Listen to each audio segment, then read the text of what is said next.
One of the old-timers shot a jump hook.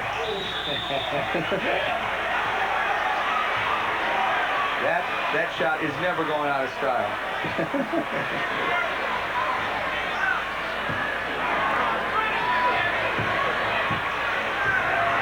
This is Nick Anderson down low to Alan Gordon to Simeon, trying to tie this game back up. Simeon likes to operate a lot on the right side, but very seldom go left. Well, operating on that right side was Eric David, who scored and tied the game at 19. That last basket by King broke a 4-minute stretch, which saw them go barren from the field. Maybe the King guard should try forcing them to the left side to run their offense and see how effective it would be over there. Almost a turnover. Reggie King hounded by Deion Butler. He's got two of the quickest hands on the floor. There's Marcus Liberty driving and scoring. So sweet. I see why my sister loves him. What do you mean by that? Oh, all right, a steal by King. Reggie King dishes off, and we have a violation. Tough break for King. Has a good chance for them to really pick up that's about 5 now, where they've been inside the scoring area, had 2 points just to drop it in, and it made a ball-controlled error, and it's resulted in no basket, and really given impetus to Simeon's drive. That's right. Most important thing you got to do is when you steal the ball is to take care of it. That's from a man who's made many a steal in his career. Nick Anderson with the ball. Simeon down by 2 with 2:20 to go in the half. Okay, Isaiah, they're going to attack the left side now. Let's see how they do over here. They're going to swing it around, it looks like. Strong as the suspect, and they swing it around. Yeah, here they come. See, if I was a guard, I wouldn't let him bring it back to that side. Looks like they've scored every time they've been over there. Here's Alan Gordon looking inside, and he walks. He walks. Careless turnover. The King guards, as you indicated earlier, Tim, they really were, many people thought they were suspect.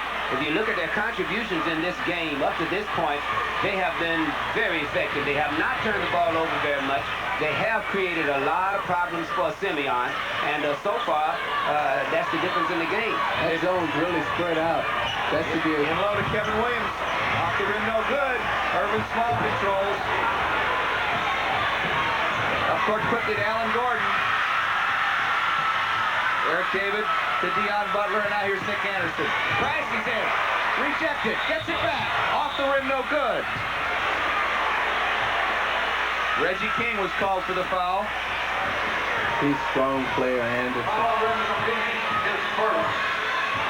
Got good body control, too. He's so quick to the ball, I say. So quick to the ball. You notice the loose ones, when somebody gets a piece of it, he's there to pick it up or put it back. Even his own missed shot, they got a piece of it, he got it back. Well, there's some big men in this game, and they're all just as quick as the little men, it seems. Or almost as quick. I like to see the guys from King or from Simeon catch it one time and pump fake, and then go around them and dunk it.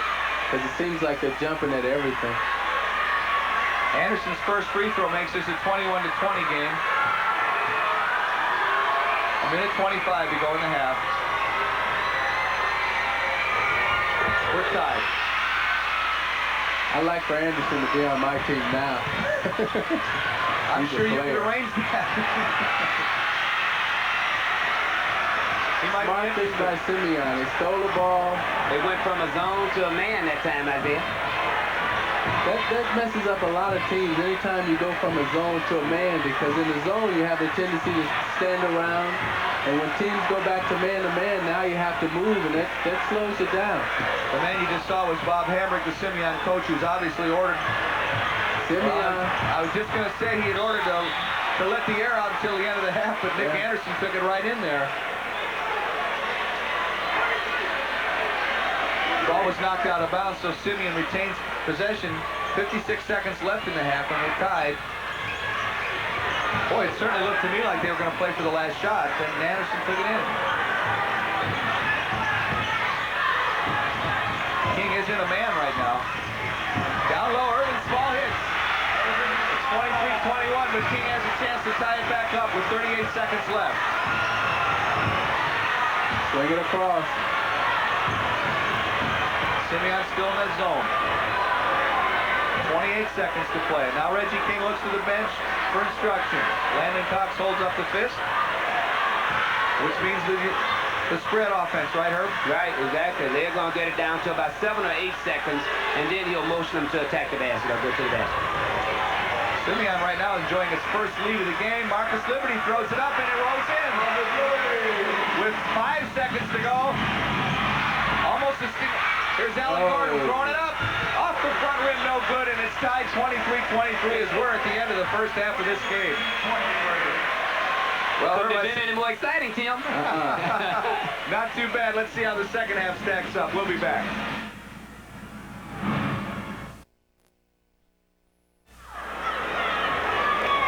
The halftime of this championship game is brought to you in part by Jewel Food Stores, the place to come when you want good food and friendly service.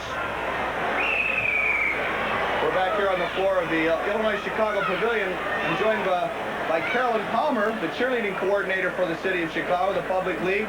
And we've seen some great basketball. And now we're going to see some great cheering because these kids work just as hard as the players. They sure do. And today we're down to the final 2. And at this time, I'd like to thank McDonald's for sponsoring the whole competition. It was wonderful. And I hope that the cheerleaders will put on a tremendous show. We are the 2 best in the city. All right, these are the finalists, and we're going to see them right now. Beginning first with the Corliss High School Trojans, Coach Ida O'Neill, Captain Christine Climack. Let's bring them out, the Corliss Trojans.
Coached by Charlene Martin, Captain Latanya Hodges.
the cheerleading squads are just about as evenly matched as Simeon and King.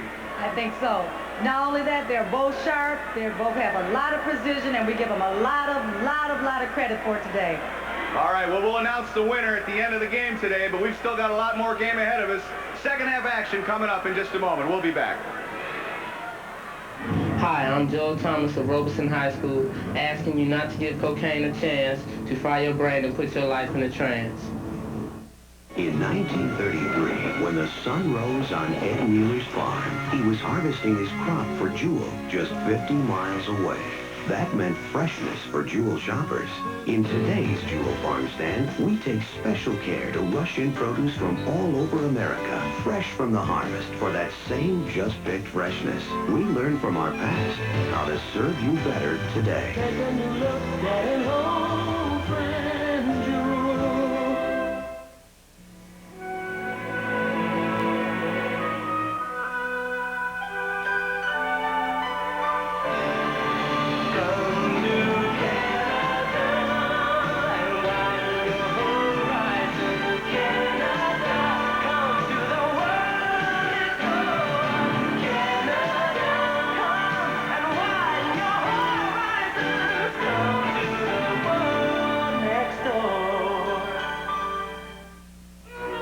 Finer things in life. Happily, some are affordable, like Grey Poupon Dijon mustard. Grey Poupon is so fine, it's even made with white wine. Its original French Dijon recipe adds distinctive flavor to beef, pork, and poultry, salad dressing and sauces, and of course, sandwiches. So enjoy one of life's finer pleasures. Pardon me, would you have any Grey Poupon? But of course. Grey Poupon, one of life's finer pleasures. If you rehab an old kitchen, you want quality. Quality like these Merillat cabinets from KDA. Just look at these solid oak doors and frames and this fine furniture finish. KDA has a Merillat style for every kitchen. They'll deliver in just a day or two, and the KDA price is the best you'll find. Your dream of a better home may be as near as your kitchen. And KDA. KDA. We sell more kitchens than anyone else in America, right here in Chicago. Every Monday through Friday, Mike Horner drives his Chevy S10 4x4 to work. Hi, Mike. And back. But on Friday, November 9th, Mike made a different kind of commute. The Baja 1000, North America's most punishing off-road race. Day and night, Mike drove over the worst terrain imaginable. Could an everyday Chevy S10 survive? It not only survived, it won its class. So no matter what kind of commute you have to make, nothing works like a Chevy truck. Back live here at halftime, joined by Bill Harden, the director of the sports program for the Public League. This is a wonderful thing for your league, of course. Lots of people in the seats, lots of people watching at home, and they're watching a tremendous game, Bill. Yes, Tim, we have a very fine crowd here, but we have a much larger crowd in the entire metropolitan area, and I'm anxious to see what the ratings are. You sounded like a boss man at my station. Let's talk about this basketball action, though, because people who are watching us are seeing perhaps the best high school basketball in the whole country played right here in Chicago. Well, absolutely. You know, we feel we do play the best basketball right here in the city of Chicago. We started this playoff series with 62 teams. We're down to the best 2 teams in the state, and hopefully one of these teams will go on and win the state championship. You couldn't have arranged this any better. You got a team undefeated in Simeon, a team with 1 defeat in King. They've been itching to play each other all year long. You waited until the last moment to get it going. You almost choreographed this whole thing perfectly. Well, absolutely. You know, as they say, this is for bragging rights in the neighborhood, and these 2 teams have been poised for this day for a long time. Well, Bill Harden is excited, and everybody else in this building is excited, too. But when we talk about Simeon High School, and when we talk about the city of Chicago, we recall that our city suffered a tragic loss of one of its great young athletes about 16 months ago. Jim Rose tells us that the memory of Ben Wilson of Simeon High School lives on even today.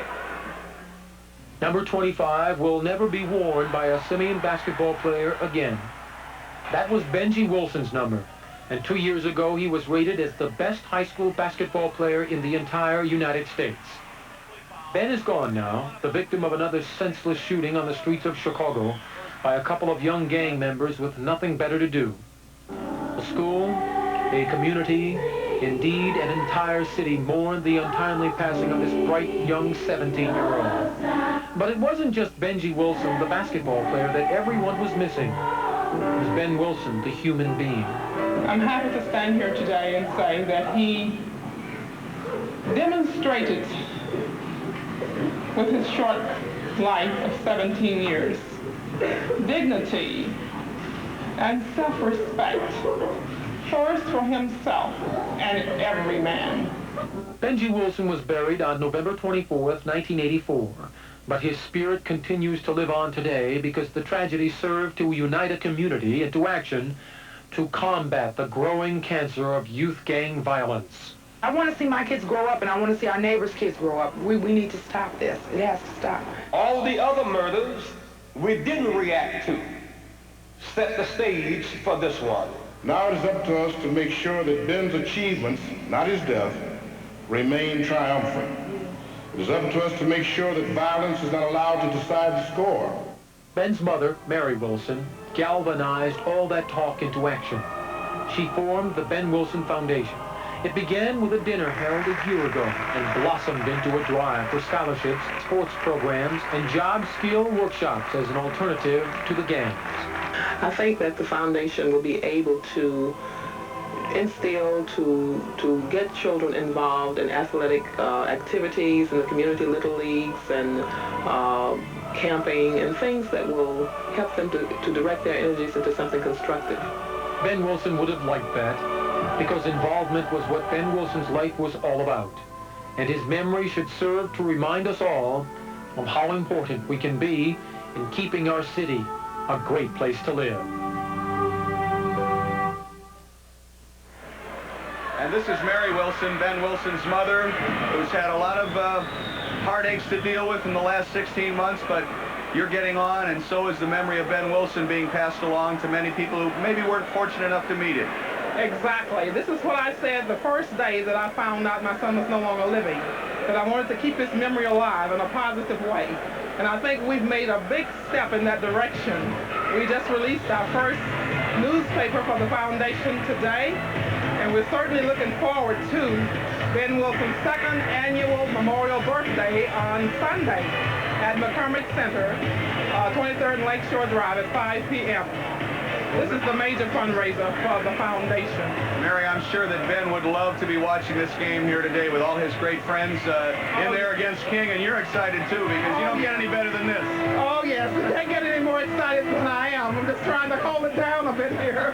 Well, don't hold it down, Mary. Let it all out, and we will too. A great second half of basketball coming up. We'll be right back. Gang crimes vandalize your neighborhood, killing life, and that's no good. I'm Jeff Pearson of Von Steuben High School. Fight gang crimes and stay in school.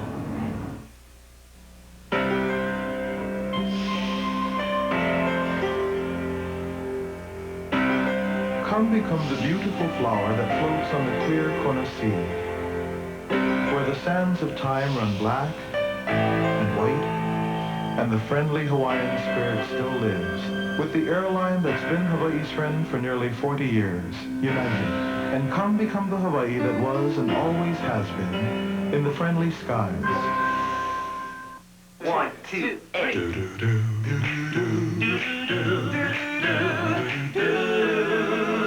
Together we can make it the best night yet. Singing in harmony. When it all comes together, it's not just good, it's awesome. Oh, it's a good time for the great taste of McDonald's.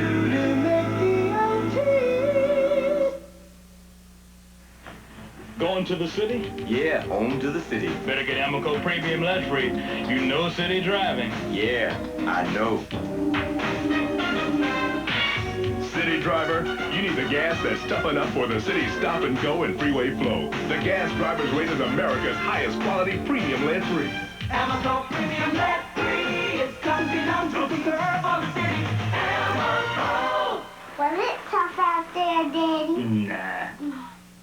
For 160 years, Royal Doulton has created masterworks in fine English china. I'm Michael Doulton, inviting you to join me at Marshall Field to view our magnificent collection. From exquisitely private moments frozen in time to childhood fantasies brought to life. Elegant china on which generations have dined. Delightful character jugs. And now we present the antagonist, a limited edition, exclusively at Marshall Field.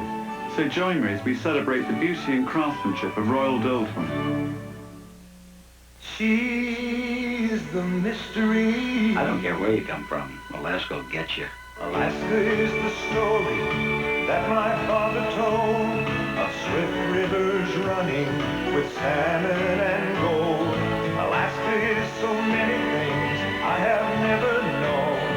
Alaska is the warming sun calling me home. Alaska.